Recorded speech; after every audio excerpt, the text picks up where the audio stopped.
Hello everyone. जैसे कि हमारा चैप्टर चल रहा था एल्कोहल, फिनोल एंड ईथर। अब इसके बाद we are going on this topic ether. Okay, now my topic is ether. अब यहां पर ईथर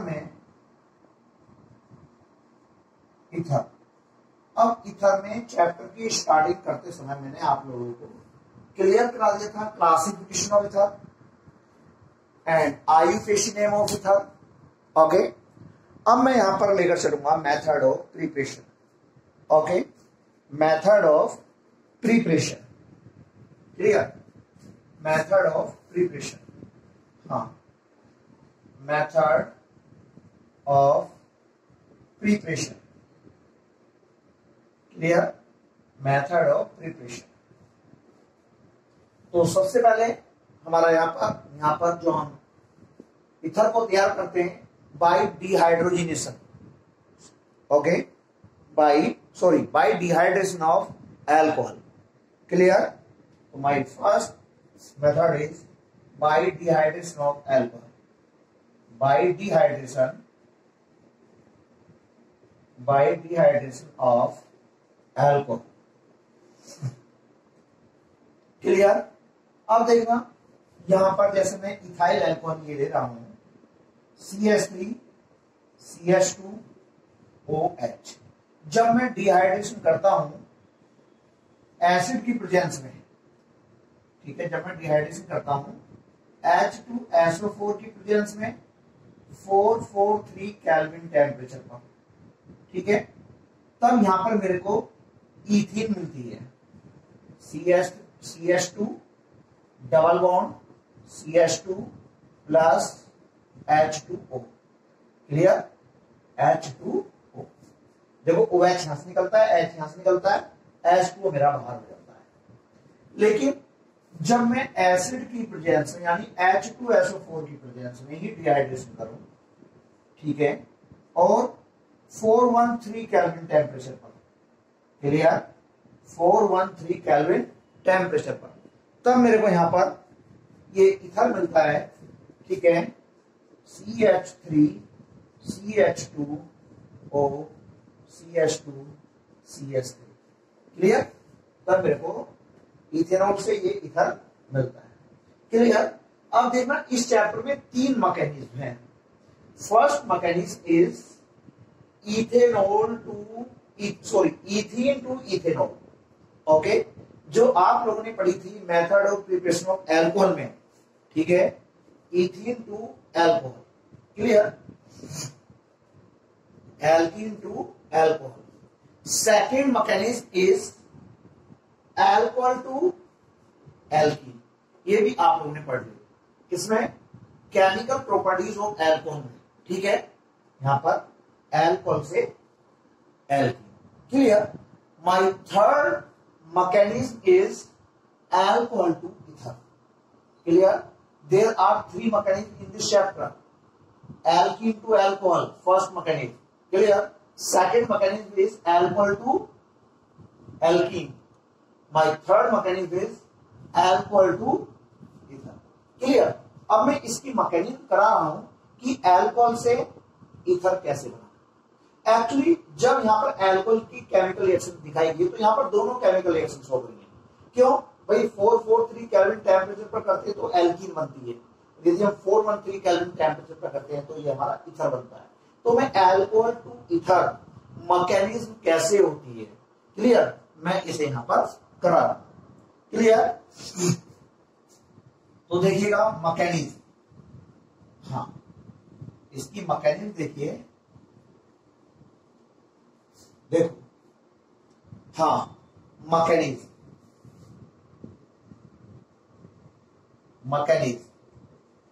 अब मैकेनिज्म में सबसे पहले हमारा आता है प्रोटोनेशन ऑफ ईथर। देखना, this mechanism take place in 3 steps. This mechanism take place in 3 steps. Clear? Step number 1, step number 1, protonation of alcohol. देखिएगा, प्रोटोनेशन ऑफ एल्कोहल। क्लियर? देखो प्रोटोनेशन ऑफ एल्कोहल में जैसे मेरा ये इथेनॉल है CH3 CH2, हाँ देख OH। क्लियर? There are 2 lone pair of electron on the oxygen atom. अब इसमें प्रोटॉन ऐड होगा प्लस H आयन, तो मेरा प्रोटोनेटेड एल्कोहल बनेगा CH3 CH2 OH। A lone pair of electron ये है, और देखो इसके पास तो कोई इलेक्ट्रॉन नहीं है ना HN के पास। इन दोनों इलेक्ट्रॉन की हेल्प से, ये मान लो इन दोनों इलेक्ट्रॉन की हेल्प से इस HN ने बॉन्ड बना दिया। अब बॉन्ड के थ्रू HN को एक इलेक्ट्रॉन मिल गया ना, तो हाइड्रोजन तो हो गए न्यूट्रल, लेकिन ऑक्सीजन से 1 इलेक्ट्रॉन दूर हुआ ना। देखो ऑक्सीजन की दोनों इलेक्ट्रॉन ये है, तो ऑक्सीजन पर भाई ऑक्सीजन से 1 इलेक्ट्रॉन दूर हुआ, तो इस पर 1 यूनिट पॉजिटिव चार्ज। तो ये मेरा क्या बना? Protonated alcohol. क्लियर? अब इस प्रोटोनेटेड एल्कोहल पर दूसरा एल्कोहल का molecule as a nucleophile attack करेगा। तो step number 2, nucleophilic attack of alcohol. हाँ, nucleophilic attack of alcohol. Nucleophilic attack of alcohol on protonated alcohol, on protonated alcohol. ठीक है, इस प्रोटोनेटेड एल्कोहल पर न्यूक्लियोफिलिक अटैक। देखिएगा जैसे, हाँ भाई मेरा दूसरा मॉलिक्यूल इथेनॉल का CH3 CH2O। देखो दूसरा मॉलिक्यूल मैंने H इस साइड में लगा लिया। ठीक है, इथेनॉल है CH3 CH2OH, यहां पर 2 लोन पेयर ऑफ इलेक्ट्रॉन, इस H को मैंने नीचे की साइड शो कर दिया। अब ये एल्कोहल इस प्रोटोनेटेड एल्कोहल पर एज ए न्यूक्लियोफिलिक अटैक करता है। CH3 CH2O, हाइड्रोजन हाइड्रोजन, इस पर पॉजिटिव चार्ज। अब देखो क्या होगा, अब इसमें ये होगा, देखो जो कार्बन ऑक्सीजन के बीच का बॉन्ड है, जो कार्बन ऑक्सीजन के बीच का बॉन्ड है, ये दोनों इलेक्ट्रॉन ऑक्सीजन पर चले जाएंगे। राइट? तो यहां से हमारा H2O न्यूट्रल यहां से बाहर हो गया। ठीक है भाई, जो ये दोनों इलेक्ट्रॉन है भाई, एक इलेक्ट्रॉन कार्बन का है, एक ऑक्सीजन का है, दोनों इलेक्ट्रॉन ऑक्सीजन पर चले गए, तो कार्बन पर पॉजिटिव चार्ज। अब ये कार्बन इन दोनों इलेक्ट्रॉन की हेल्प से इस ऑक्सीजन के साथ बॉन्ड बनाएगा। क्लियर? यहां से H2 तो निकल गया। तब देखना कंडीशन क्या हो जाएगी, तब कंडीशन ये हो जाएगी, हाँ CH3 CH2OH। देखो ये भाई ए लोन पेयर ऑफ इलेक्ट्रॉन तो ऑलरेडी है।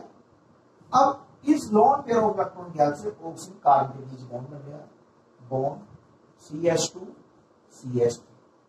क्लियर? देखो इस कार्बन पर पॉजिटिव चार्ज था, क्यों? ये दोनों इलेक्ट्रॉन ऑक्सीजन पर चले गए, कार्बन पर पॉजिटिव चार्ज। क्लियर?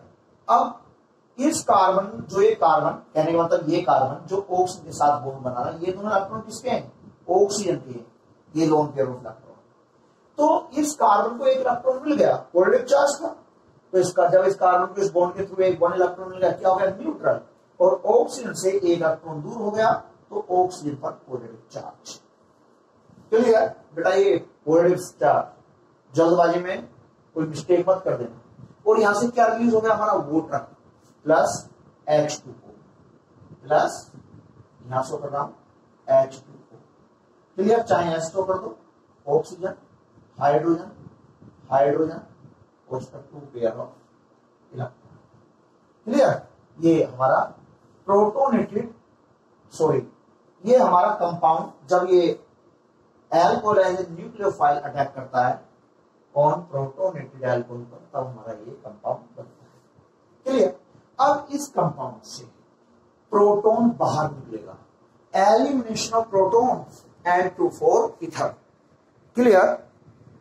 देखो एक्चुअली ये प्लस, ये बेटा मैं वाटर को ये लोग थोड़ा इस तरह से हाइड्रोजन और हाइड्रोजन, क्लियर, इस पर 2 लोन पेयर ऑफ इलेक्ट्रॉन। अब इससे हमारा प्रोटॉन बाहर निकलेगा, elimination of proton. Step number 3, elimination of proton, elimination of proton and to form ether. यहां पर हमारा ईथर बनेगा, देखिएगा तो ये CH3 CH2O CH2 CH3 hydrogen, इस पर पॉजिटिव चार्ज है। अब देखो ये दोनों इलेक्ट्रॉन ऑक्सीजन पर चले गए, यहां से HN बाहर निकल जाएगा, और जो पॉजिटिव चार्ज है इस पर ऑक्सीजन पर, ये न्यूट्रल हो जाएगा। भाई जो 2 इलेक्ट्रॉन, 1 ऑक्सीजन का 1 हाइड्रोजन का, हाइड्रोजन का इलेक्ट्रॉन भी ऑक्सीजन पर चला गया, जैसे HN बाहर निकल गया, तब ये हमारा बन जाएगा इथोक्सीथेन CH3 CH2O CH2 CH3, और यहां से हमारा प्रोटॉन बाहर निकल गया, प्लस का H। क्लियर? इस तरह से ये हमारी मैकेनिज्म पूरी हुई। तो जल्दी से इस मैकेनिज्म को आप लोग नोट कीजिएगा। ओके, अब यहां पर हमारे पास हमारा 1 मेथड और है प्री-प्रेशर ईथर, वो है Williamson synthesis. Okay, Williamson synthesis, my second method for the preparation of ether.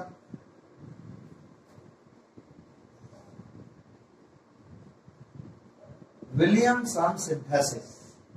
Okay, Williamson synthesis. Williamson synthesis. Williamson synthesis. Clear? अब विलियमसन सिंथेसिस में, जो हमारा विलियमसन सिंथेसिस है, क्या लेते हैं? एक तो लेते हैं एल्काइल हैलाइड और एक लेते हैं सोडियम एल्कोक्साइड। देखो सोडियम एल्कोक्साइड, देखो ये हमारा एल्कोक्सी ग्रुप है OR, एल्कोक्सी ग्रुप, तो सोडियम एल्कोक्साइड, ये R आप इसे R डैश कह सकते हो, तो NaX हमारा बाहर हो जाएगा, तो देखो इथर बन जाएगा RO bond R dash plus क्या NaX हमारे यहां पर बाहर हो जाएगा। ओके, H2 सॉरी NaX हमारे यहां पर बाहर हो गया, NaX। अब इसके बाद देखना एक बात हो रहा है, विलियमसन ईथर सिंथेसिस की कमी है, एक लिमिटेशन है। इफ वी यूज सेकेंडरी और टर्सरी एल्काइल हैलाइड, यदि यहां पर ये एल्काइल हैलाइड प्राइमरी सेकेंडरी या टर्सरी है, तो हमारा इथर नहीं बनता है, क्या बनती है? एल्कीन बनती है। मैं दिखाऊंगा अभी लिमिटेशन में, ठीक है। तो देखो alkyl halide react with sodium alkoxide, हमारा इथर बन गया। इस बात को विशेष तौर पर ध्यान रखिएगा, 2 क्वेश्चन बेस्ड है इस पॉइंट पर आपकी एक्सरसाइज में। यदि यहां एल्काइल हैलाइड में ये प्राइमरी होना चाहिए, ये एल्काइल हैलाइड प्राइमरी होना चाहिए। यदि हम सेकेंडरी और टर्सरी एल्काइल हैलाइड यूज करेंगे, इथर नहीं बनने का है, तब एल्कीन बन जाएगी। क्लियर? तो यहां पर हाँ, तो देखिएगा यहां पर एल्काइल ग्रुप कैसा भी हो सोडियम एल्कोक्साइड में, चाहे सेकेंडरी हो, चाहे टर्सरी हो, चाहे प्राइमरी हो, यहां पर कोई फर्क नहीं पड़ता है, लेकिन यहां पर हमेशा प्राइमरी होना चाहिए। क्लियर? अब देखिएगा जैसे मैं यहां पर, हाँ जैसे मैं यहां पर ये लो, मैंने सोडियम एल्कोक्साइड में एल्काइल ग्रुप टर्सरी ले लिया, CH3 CH3 CH3 ONA, right, plus methyl bromide. देखो ये एल्काइल हैलाइड के लिए मैंने मिथाइल ब्रोमाइड, रिएक्ट हैलोजन है। अब यहां पर क्या होगा? NaBr हो जाएगा, CH3 यहां पर आ जाएगा, तो हमारा जो इथर बनेगा CH3 CH3 CH3 O CH3 plus NaBr, यहां से बाहर हो जाएगा। क्लियर? लेकिन एल्काइल हैलाइड ये हमारा प्राइमरी होना चाहिए।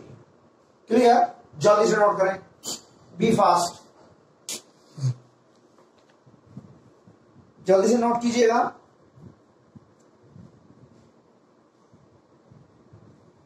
ठीक है। अब इसके बाद में एक रिएक्शन और एक ऐसा इथर बनाकर शो कर दिखाता हूं जिसमें यानी कि बेंजीन रिंग भी हो। क्लियर। अब देखो इसके बाद जैसे मैं फिनोल की रिएक्शन, भाई फिनोल है, फिनोल की रिएक्शन मैं करा रहा हूं किसके साथ, NaOH के साथ, NaOH के साथ। देखो OH माइनस का H2O, ये बन गया मेरा sodium phenoxide, ON, sodium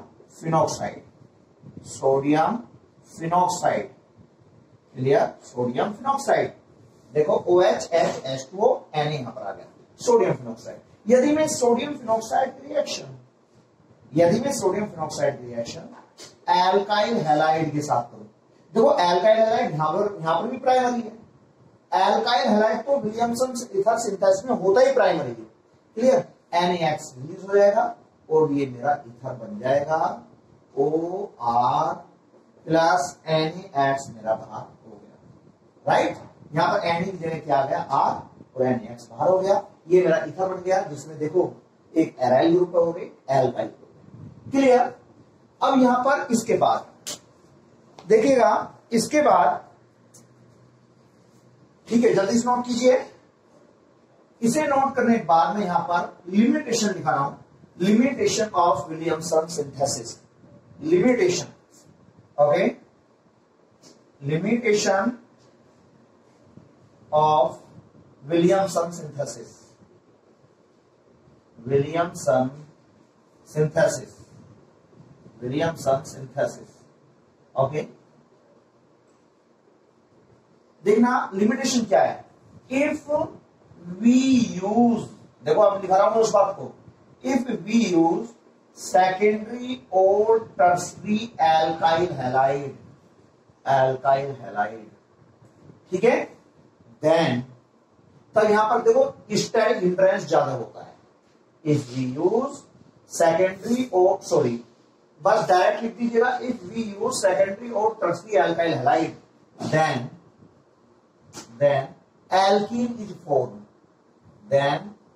alkene is formed, तब हमारे यहां पर एल्कीन बने। क्लियर। अब देखो इसका एग्जांपल मैं ले रहा हूं, ठीक है। जैसे मैंने यहां पर टर्सरी एल्काइल हैलाइड ले लिया, CH3, ये टर्सरी एल्काइल हैलाइड है, क्लियर। और देखो सोडियम एल्कोक्साइड OCH3, ये कुछ भी ले लीजिएगा, ठीक है। यहां पर तो एल्काइल ग्रुप कैसा भी चलेगा, प्राइमरी सेकेंडरी टर्सरी, ठीक है। आप देखना यहां पर ये मैंने टर्सरी एल्काइल हैलाइड लिया, टर्सरी ब्यूटाइल ब्रोमाइड, तब यहां पर निकलता क्या है, यहां पर रिलीज क्या होता है। अरे एक बात हो, थोड़ा मैंने CH3 को इस साइड लगा लिया आपको अच्छा क्लियर करने के लिए, और Br को ऊपर लगा लिया, Br को यहां पर, ठीक है। तो देखो यहां पर Br को कितनेगा Na के साथ, तो NaBr, सोडियम ब्रोमाइड, यहां से H रिलीज होगा, यहां पर मीथेनॉल मिथोक्सी ग्रुप के साथ क्या बन जाएगा, मीथेनॉल, CH3OH। बेटा यहां से तो H निकला, Na निकल गया है, Na की जगह यहां से H निकल कर पहुंच गया, मीथेनॉल, Br Na के साथ NaBr।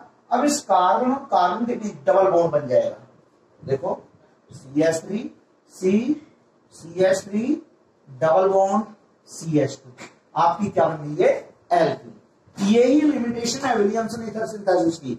If we use secondary और tertiary alkyl halide in Williamson ether synthesis, then ether does not form, alkene is form.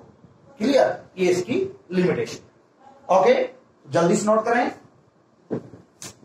हाँ, अब इसके बाद मेरा नेक्स्ट टॉपिक यहां पर जो है वो है फिजिकल प्रॉपर्टीज।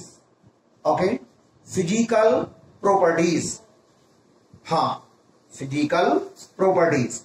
तो इसके बाद आप लोग हेडिंग डालिएगा physical properties, physical properties, physical properties.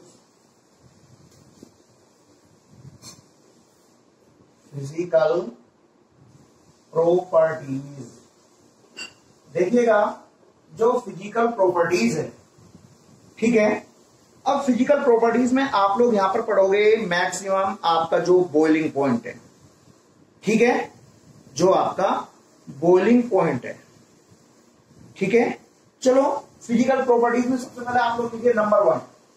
Actually जो आपके छोटे इथर हैं, डाई मिथाइल इथर या इथाइल मिथाइल इथर, ये गैसेस होते हैं ऑर्डिनरी टेम्परेचर पर, ठीक है, और इससे बड़े इथर लिक्विड स्टेट में होते हैं। तो लिखिएगा फिजिकल प्रॉपर्टीज में number 1 di methyl ether, di methyl ether, di methyl ether and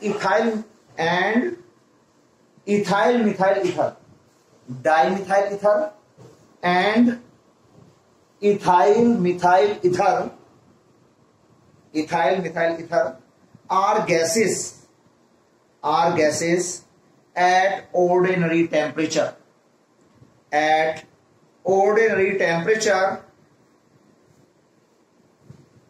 but higher ones inside ऊपर के, but higher ones are liquid with characteristic smell, with characteristic smell, with characteristic smell, clear. अब इसके बाद my second physical properties है boiling point, ठीक है, boiling point. अब आप देखिएगा, देखो बॉइलिंग पॉइंट में, ठीक है, बॉइलिंग पॉइंट की यदि हम बात करें, देखो चलो इस चैप्टर का नाम एल्कोहल फिनोल और इथर है, जैसे कि यदि मैं बॉइलिंग पॉइंट की बात करूं एल्कोहल के और इथर के, तो एल्कोहल का बॉइलिंग पॉइंट ज्यादा होता है, एल्कोहल का बॉइलिंग पॉइंट ज्यादा होता है। क्यों? क्योंकि एल्कोहल में स्ट्रॉन्ग इंटरमोलिकुलर हाइड्रोजन बॉन्ड होते हैं, क्लियर। तो जल्दी से आप लोग हेडिंग डालें बॉइलिंग पॉइंट और लिखिएगा बॉइलिंग पॉइंट ऑफ इथर। देखो बॉइलिंग पॉइंट तो इथर में ही बनते हैं, ऐसे नहीं कि इथर में नहीं बनते हैं।